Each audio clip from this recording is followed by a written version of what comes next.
Hey, JB Battersby here, and so we're going to make this wallpaper. Let's get to it.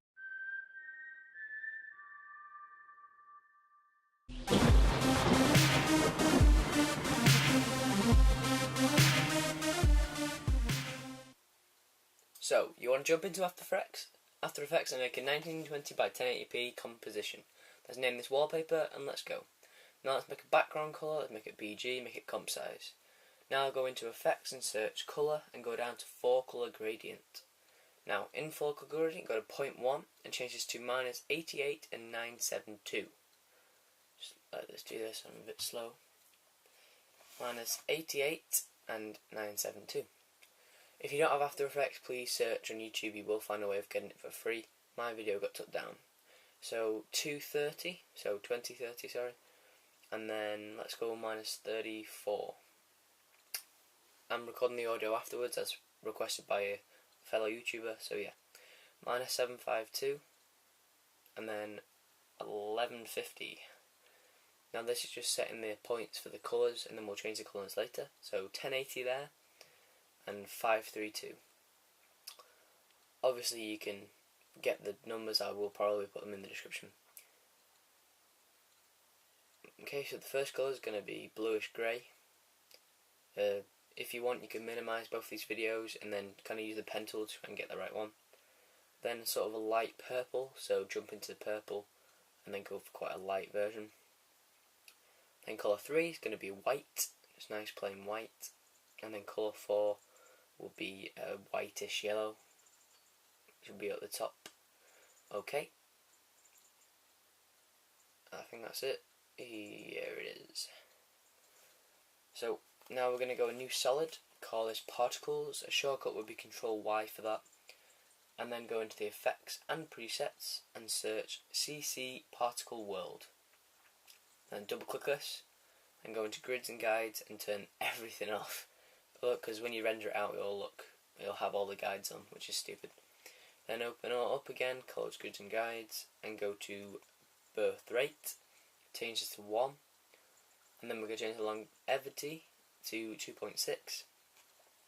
Now go to producer and go to radius X and do 0.565. Then radius Y is 0.555 and then radius Z is 0.495. Now we can jump into particle and change the particle type to lens convex, and then go back into physics. Where is it? There it is. And animation twirl. Velocity will be 0.01. So just go further into your comp to look what they look like. 0.01. And then gravity will be 0 to make the more of them. There we go. Now we need to go back into particle, which should be at the bottom. Yeah. No, I'm just gonna go back into particle, and we need to sort out the birth size. Yeah, birth size is going to be 0.150, and depth size will be 0.160. And size variation is 70% and max opacity is 70%. That's it. Now let's go back to the birth rate and turn it to 0.6 just to make it a bit more. There's too many of them, I suppose. Now we're going to go add a ramp to this, to the particle layer, and yeah, this is going to make it look a lot nicer. Okay, so I'm going to bring up CC Particle World, close it down so I can get it to ramp. I'm going to change this to 968 by -260. So this is like the 4 colour gradient from before. Then 964 and then 1016. The reason I know these numbers is because I've done it before, obviously, so I've remembered them and note them down. Start colour is going to be about a washed out yellow like before, so go there, go to the top of it, click OK. Then the end colour is going to stay white. Change the ramp scatter to 18. There we go. Now we're going to add a glow, I think. Yeah, let's add a glow. So let's jump into effects once it's done. Glow. and stylize glow. We can double click on that or drag it across. Yep, drag it across. Glow threshold is going to be 55%. Glow radius will be 44. And glow intensity will be 1.4.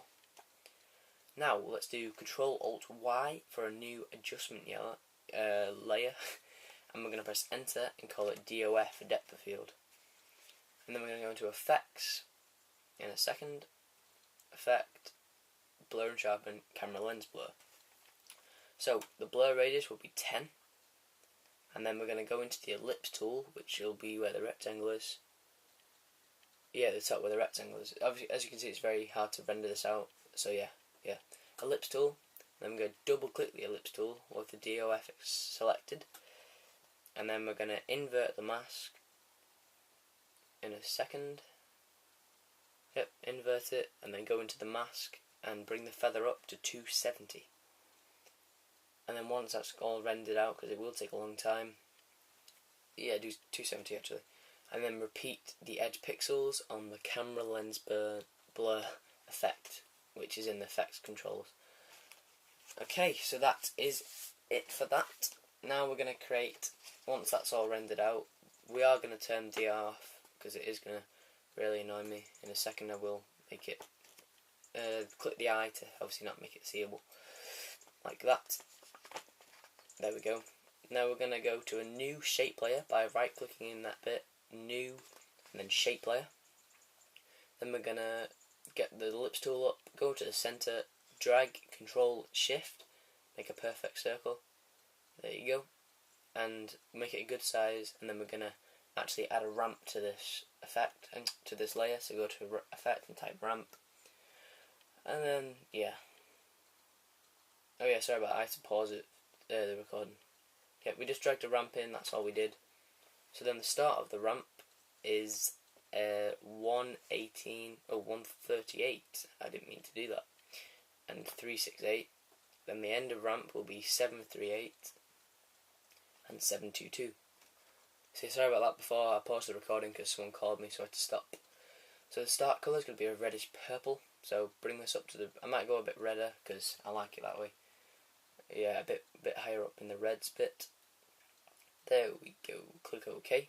And the end colour is going to be a bit darker than that. Click OK.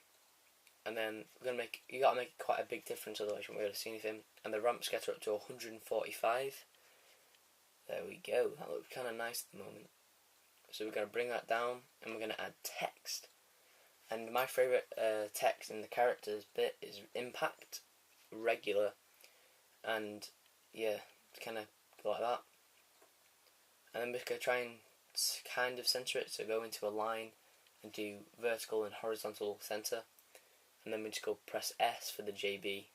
Well, obviously you got to centre your shape as well. Press S, drag up the scale so it's got a good size, about 289 is what I did. Then centre it, and that looks pretty good. But now we're just going to get both of them, so shift and that one, and go to layer, and then pre-compose by the end of it. But yeah, layer, pre-compose, and I'm going to call this title because it kind of is a title. And now you can press S to change the actual size of the whole circle and the text, which is pretty good. Make it a good size for your wallpaper, if that's what you want to do. And yeah, this is actually my intro, so yeah. So we're going to go save frame as file, because we only got to save that one frame because it's a photo. Go into output module and click on the Photoshop, that should already be there. Change the format. Oh, I don't think I've done. Oh yeah, sorry, you got to bring the DOF back in. Photoshop, click on that, and go to format, JPEG sequence, OK. And then just change the output to desktop, that's what I'm doing, that's where I'm going to put it after all. So call it wallpaper, that's what I'm doing. Desktop, and save. Then head over to render. It'll take literally 2 seconds to do, and you'll see it go yellow bar across the side. There we go. Pause. Wallpaper. Set as desktop background. Alright, so yeah, it does zoom in a bit when you do it straight from the desktop, so if you double click on it, it'll open up in Windows Photo Viewer, and then you can right click in there, set as desktop background, and it does shrink down. But yeah, that is it. Thank you for watching. yeah, we've just made an After Effects. So as I said before, if you haven't got After Effects, go to that video. It'll be on YouTube somewhere. I'm just changing it to what I normally have it as. So yeah, thank you for watching. I'm Jacob Battersby. See you in the next one. Bye.